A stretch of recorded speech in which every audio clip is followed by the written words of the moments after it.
एक पिता की दर्द भरी कहानी। एक गांव में एक छोटा सा बच्चा था। उसके पिता तो थे लेकिन मां की मृत्यु हो गई थी। पिता सारा दिन काम करता और अपने बेटे को पाल पोस कर बड़ा करता है।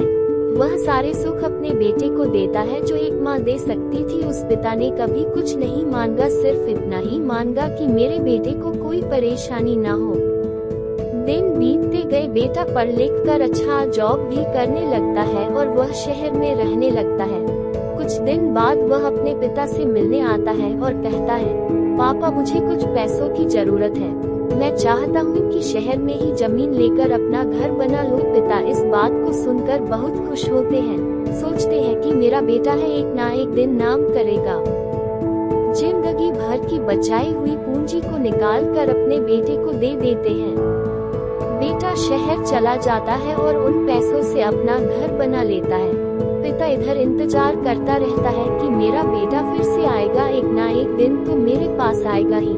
जाएगा कहाँ?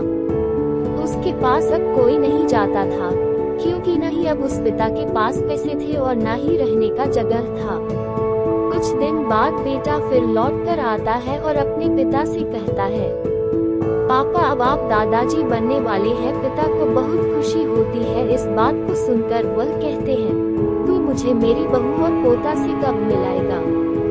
बेटा कहता है, बस पापा थोड़े दिन और। पापा मुझे कुछ पैसों की जरूरत है, क्योंकि आजकल थोड़ा जॉब में खींच बीच हो रहा है, जिसके कारण से मुझे कुछ दिन के लिए सस्पेंड कर दिया गया है। पिता के पास कुछ नहीं रहता है देने के लिए, लेकिन फिर भी कहता है, अच्छा बेटा तू रुक, मैं अभी आया कुछ पैसों का बंदोबस्त करके। पिता बाद में महाजन से कुछ पैसे उधार लेकर अपने बेटे को दे देता है और बेटा पैसे लेकर शहर चला जाता है। बरसों गुजर जाते हैं। पिता सोचते हैं कि मैं तो अब दादाजी बन गया हूँगा।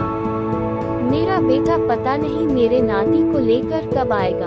फिर सोचने लगते हैं, समय नहीं मिलता होगा इसलिए मेरा बेटा अभी तक आया नहीं, वरना आया जरूर होता।